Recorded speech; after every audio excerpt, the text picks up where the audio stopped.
participate in the discussions. They can ask questions, but they're unable to vote. I draw everyone's attention to agenda item 1, which sets out the guidance on how meetings will be conducted, including the ground rules. Before we start, I'll confirm attendance of those cabinet members here. So if you could please introduce yourselves. I'll start with myself. I'm Matt Borson. I'm Chair of Cabinet and Leader of the Council. Robin Betts. Thank you. Yes, Cabinet Member for Climate Change, Property and Regeneration. Thank you. Martin Coffin. Cabinet Member for Structure and Transformation, Martin Coffin. Kim Salmon. Good evening, everyone. I'm the Cabinet Member for Finance and Housing. Mike Taylor. Last but not least, Cabinet Member for Planning. We have Thank you, Mike. We have apologies from Des Kears, who's Cabinet Member for Services. I'll ask officers to introduce themselves. I'll start with those in the chamber. Stuart, do you want to introduce yourself? Yep, thank you, Chair. Stuart Edwards, Head of Administrative and Property Services. Good evening, Damien Roberts, Chief Executive. Alison. Alison Paris, Principal Democratic Services Officer. I'll come to officers online in the order I saw you enter the meeting. So, Jeremy Whitaker. Happy New Year, everyone. Whitaker, Strategic. Adrian Stanfield. Evening, I'm Director of Central Services. Sharon Shelton. Good evening, I'm the Director of Finance and Transformation. James Bailey.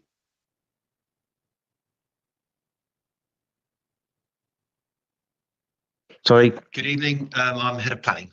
Thank you. And Eleanor Hoyle. Good evening, everybody. I'm Eleanor Hoyle, the Director of Planning, Housing and Environmental Health.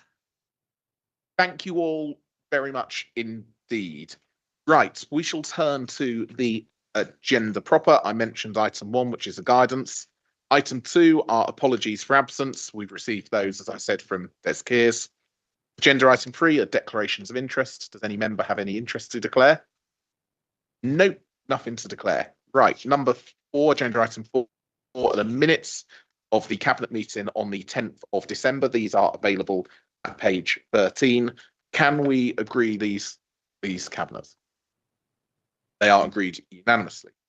Right, we move on to agenda item 5. This is available for us from page 23 and are the key performance indicators for quarter 2. Jeremy Whitaker, as author of the report, do you wish to add anything? I'll just say a couple of words, Chair. Not too long though. just to flag up some of the key issues and good news in paragraph 4.2. So just to flag up that there's been solid growth in attendance at our leisure centres. There's been a drop in victim-based crime. There's been improvements in recycling rates and scheduled waste collections. There's been improved handling rates by our customer services team, which have risen to 91% in quarter 2. However, there are still, as flagged up, there's still some challenges. Without wishing to destroy any sort of suspense leading up to quarter 3, whilst temporary accommodation in quarter 2 increased to 149, I have just received, or am collating, quarter 3 data, which shows that has dropped to 134 in quarter 3, but it did go up quite a bit in quarter 2, but is heading in the right direction now. But that's all I've got to say, Chairman. Jeremy, thank you ever so much. As always, I'll do what we normally do at Cabinet. I'll come to members who aren't in Cabinet first, so please hands up if you've got a question, and I can see Anita Oakley's hand is up already. Anita, over to you. Thank you, Chair. I'm not a member of your Cabinet, and I appreciate you letting me speak. I'm very concerned about the KPIs for the housing register. I think that's 035 to 037. There aren't any. And I've read the report and seen that everyone's working very hard to alleviate this situation, but I think there should be numbers. KPIs are all about numbers. There are none. And I think there should be numbers. We've put 6 extra staff in to handle the housing register. It's an absolute scandal, I think, that there are no numbers. And I just do not understand why. And there's, you know, the 6 extra staff, well, value for money. Are we getting value for money? How would we know? Because there are no numbers.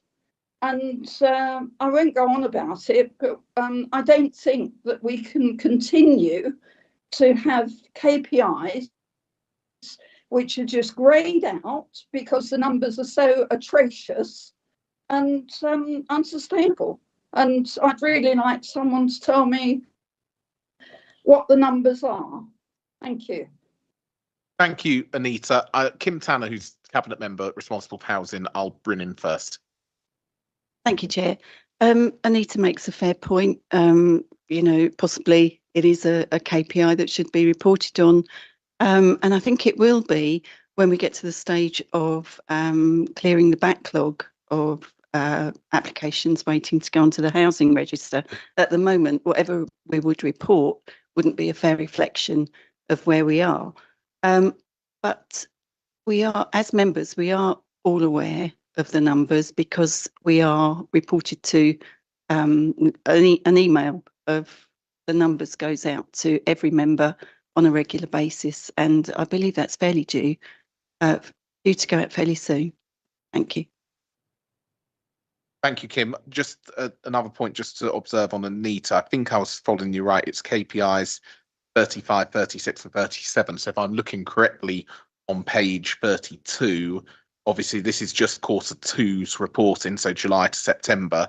We do have figures for 35, 36 and 37, and then our target. What we're missing is the benchmarking, but you'll see there are many KPIs where we don't have benchmarking because it's not always appropriate. Jeremy, have I got that correct? If I followed KPIs that Anita was yeah, referring to? There are numbers. I think that the challenge has been that just around the as set out in the report around the software and the sort of bringing the register back up. So it's around the sort of comparability of the data, I suppose, is the challenge at the moment.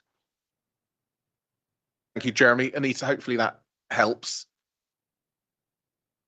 Well, I'm not really satisfied. We know that there are numbers around these, and if we've put 6 extra staff in to solve the problem, then we need to know what the KPIs are and whether it's improving. And that's what KPIs tell us, whether a situation is getting better or it's getting worse. And I'm not really satisfied that we've got a handle on this, and we certainly don't have with the data. Thank you. Thank you, Anita. I think no, I understand what you're saying, and I'm obviously that is on page 41, Annex 2. I would just refer you to Annex 1 at page 32. I see Eleanor Hoyle has got her hand up, and then I might come back with a suggestion afterwards. Eleanor.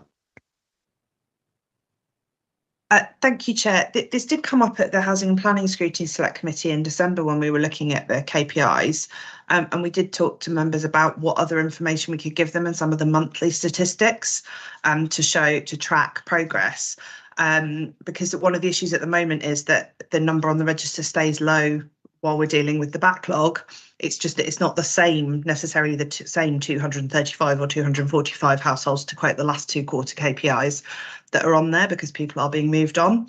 So we do have an additional data set that we were intending to provide to members as part of the next email, as Kim referred to give them that monthly oversight of what's coming in and what's being reviewed each month. So we're hoping to have that out in the next few weeks to members. Thank you, Eleanor. I think that'd be really helpful and should hopefully allay some of Anita's fears. So thank you very much for that. Any other questions? No? Cabinet colleagues? Anything to add? No? Super. Jeremy, thank you very much. As you say, some excellent progress here. I would the one that strikes me is our flight rates be one of the lowest in the county. Some of the decisions that we've taken, some people thought they would go up, but they haven't gone up to be some of the worst in the county as some thought. But that's just a personal view of mine. Jeremy, thank you very much for for bringing these to us this evening. I'm now going to get back onto the right page of my agenda and move on to agenda item 6, which is the procedure on amendments to planning applications. But before we do that, can we note the KPIs? Cabinet noted. Thank you very much. I thought I should deal with that properly. Right. So page 45 of our agenda gives us the procedure on planning applications to on amendments to planning applications, including reserved matters applications that was considered by the Housing and Planning Scrutiny Select Committee on the 3rd of December 2024. We have Eleanor Hoyle and James Bailey here to answer any questions. But before I go to other members, Mike Taylor and I have discussed with officers, as was requested by the Housing and Planning Committee, with regards to the recommendations that were that are transcribed as Annex A this evening. It's our view, following speaking to officers, that the amendments put forward at Annex A can be adopted as part of the amendments policy. However, from the chair, and I'll ask Mike for to second this and any comments he might have next, we just change one sentence. So we remove the sentence that says minor amendments will be accepted where requested by a majority of votes at an area planning committee. Instead, that sentence was to say minor amendments will be encouraged following a deferral at an area planning committee, especially on the grounds articulated by members for a deferral. And that is simply to recognise that obviously an area planning committee cannot force an applicant to put forward an amendment. It's ultimately down to the applicant, but they do. Mike, do you want to add anything? Just to say, I think this amendment to the amendment just soften things enough.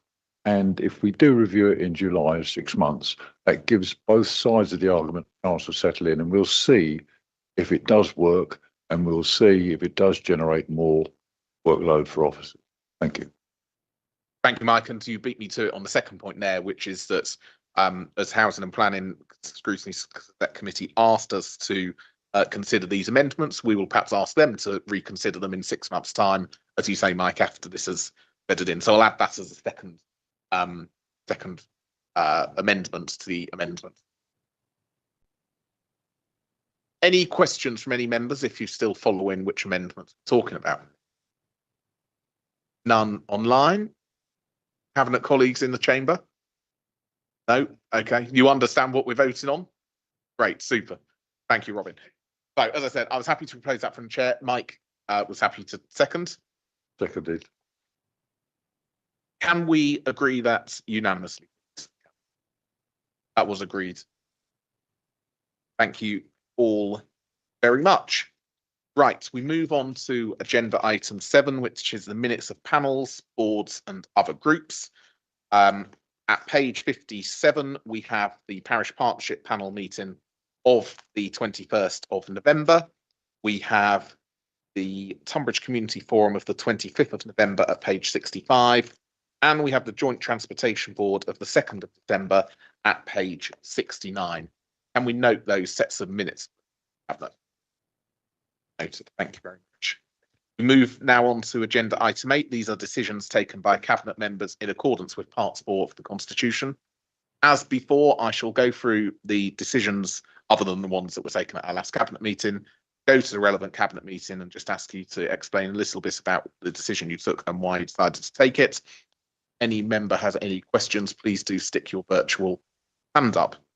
The first decision was one by Kim Tanner in relation to hoarding work within housing. Kim. Thank you, Matt. This post will be funded by the Disabled Facilities Grant, and we've been keen for quite some time to address the issue of hoarding within our borough. If we can get to grips with it and help the people that found themselves spiralling into a hoarding habit, it will make for far safer living for them. But also, will improve circumstances for their neighbours as well. And part of this post will be looking to ensure that properties are safe for hospital discharges. And there are so many sort of knock-on effects that will bring benefits because of this post. So it was an easy decision, really. Thank you. Thank you very much, Kim. Absolutely. The next decision is the infrastructure funding statement 23-24. Martin? In truth, nothing to add. Thank you.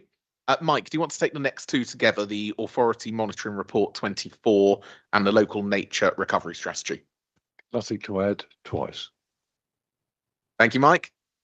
Robin, you took a decision on the UK Shared Prosperity Fund Year 3 update.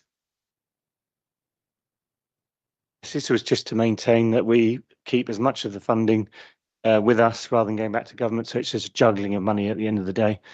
So the report outlines exactly what's moved here, there and everywhere. But just to say, we've been really successful at administering those grants, particularly the West Kent Rural Grant, with Jeremy's help, of course, and team.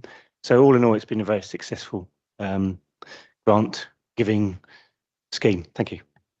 You mentioned grant giving scheme. Can I give a shout out for the 50th anniversary grant scheme that is underway at the moment? Let's make sure that we get as many applications as possible in as we celebrate the end of our 50th year.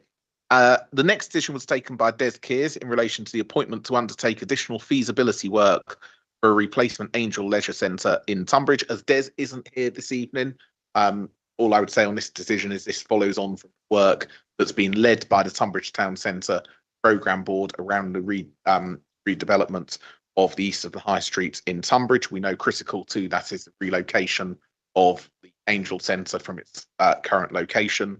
What this appointment does is allow us to do further work, build up a really good baseline of information that will help inform some of the public engagement that we're looking to take place over the next few months. So really critical piece of work that the bear fruit over the next few months. The final two decisions are at the bottom of page 73, both by Kim, an application for removal of council tax empty property premium charge and household support fund 6.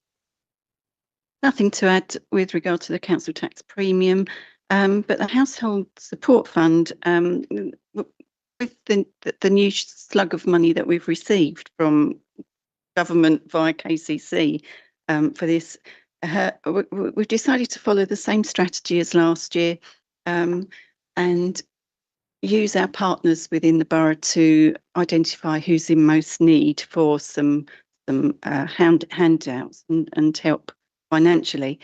But of course, with the termination of the winter fuel allowance for so many, we do have many elderly residents in our borough, and so we have focused quite heavily this year on helping those that need help during the winter months. Thank you. Thank you, Kim. Yeah, really important bit of work there. I don't see any comments, so we'll thank you all. Thank you for your decisions. We shall move on to agenda item 9, which is a notice of forthcoming key. Those of you with a memory that lasts around about a month will notice that this is the same report that was published as a supplementary December cabinet meeting. So unless anyone's got any questions that have waited the last month, I will note this and move on to item 10, which is urgent items. There are none. However, I do need to, at agenda item 11, to request that we do move into private proceedings part 2 for the rest of the agenda, as there are considerations of items that must be discussed in private. I'm happy to move from the chair. Can I have a seconder? Martin, thank you very much. Move into part 2. Can we agree that unanimously? That's agreed to move into part 2. So perhaps thank you to those of you who tuned in this evening. Enjoy your evenings. Alan, if you could advise when the YouTube stream is switched off